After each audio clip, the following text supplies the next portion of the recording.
I am so excited. This is perhaps the highlight of this long and painful and torturous night.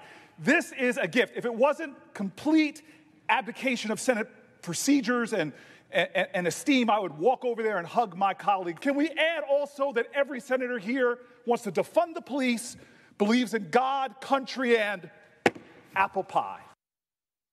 All right, let's welcome in now former New York Congressman Vito Fossella. Also joining us, Steve Rogers, retired lieutenant from the Nutley, New Jersey Police Department, also retired U.S. military intelligence officer who served with the FBI Joint Terrorism Task Force. Gentlemen, great to have you both with us.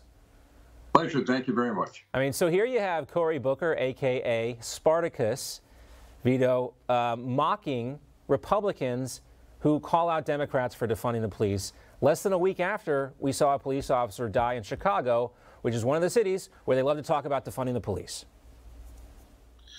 Yeah, and it wasn't just any officer. It was a 29-year-old mother who lost her life tragically. And sadly, that's become sort of routine, right? And it doesn't really matter what happens on the floor of the Senate. What really matters is what happens in the streets of Chicago or New York or Seattle or wherever people want to just be free and safe. And despite that vote, that every senator voted not to defund the police. Let's be clear about it. Defund means eliminate practically the police department. What we got to remember are that subways and streets and communities are still not safe. Mm-hmm. And we need to support not just the men and women in the police department, whether it be New York or Chicago or across the country, but we have to recognize it's a system. They call it the criminal justice system. So the police could do all they want. They could put their life at risk. Tragically, too many have lost their life trying to save it and protect us. But if you arrest somebody and they're out on bail by 5 o'clock to commit another crime and another crime, what difference does it make? We have too many people who are running for office in office who just feel that bad people can commit violent crimes. Right. And there's no consequence and no responsibility. So no matter what we do to help the police give the tools that they need to do their job, unless we have something on the back end, it's all for naught. Right. This reminds me of the saying you hear from the left all the time: is silence is violence. And, you know, you might not actually come out and call for defunding the police, but if you don't stand up about those in your own party who do, then, you know, you're also contributing to the problem. I mean, this is your senator. This is your senator.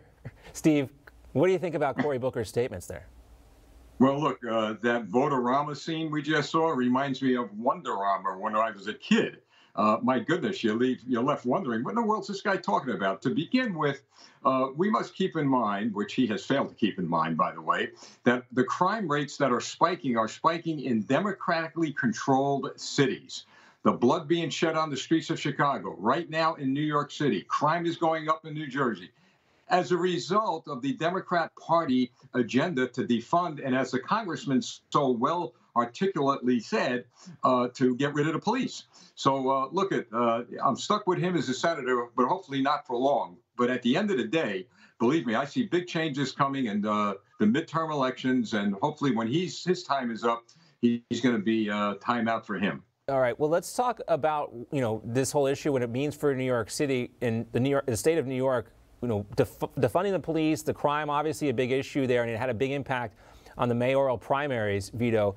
Eric Adams, the lone candidate who actually, you know, voiced some support for the police department, he won the Democratic primary. Do you think there's a similar effect in the governor's race next year? I mean, you know, you hear about a lot of hardcore left-wing Democrats potentially running AOC, Al Sharpton among them, but you also have some more moderate folks. And does a Republican or a moderate Democrat stand a chance in New York? It's going to be tough, and I'm going to keep things in perspective. Just about a year ago, John, and it still happens on the subways of New York City or the streets right now, just innocent people being clobbered, you know, walking down the street randomly, random acts of violence. That's happening right now, and it's great in the abstract, but what if it's your son or your daughter? Or your wife or your husband? You know, you have a whole different take on it. And Eric Adams, though he won the primary, he won narrowly and just beat somebody who was very much part of Defund the Police, very critical of the New York City Police Department, and that's reality. And, you know, we have to remember that even if you arrest, like just a few weeks ago, there was somebody arrested in Queens for a violent assault. He had been arrested 90 times. and he was still on the street. Just a couple of weeks ago, there was a robbery. A guy was arrested. He was on parole and been arrested 24 times, at least to my knowledge. So these are real things that are happening. And unfortunately, John, to your point, there were too many in the other party who were just allowing this to happen. As we speak in Minneapolis, they're talking about abolishing the police department. So this is just not some abstract conversation, as I mentioned. These are real lives, too many of whom are being, just destroyed. The conversation has morphed from back during Ferguson, Missouri days in the Obama administration, demilitarizing the police. You heard those comments, and now it has gone into full-blown defunding the police with some. And, there can be a line drawn between where it started and where it is right now. Don't you think, Steve? Well, look, you bring up a very good point regarding New York City. Let's keep in mind, we have cop versus cop now for that mayor seat. You got Bill Pepitone, another retired New York City police lieutenant, who is running for office for mayor. So you have Pepitone on the conservative side saying, look, I've been there, I've done that. I am going to support the freedom and liberty of the people and the police. You have Eric Adams on the other side, who apparently is going to carry on de Blasio's agenda, which is defunding the police. Recruitment is down nationwide. Retirements are up nationwide.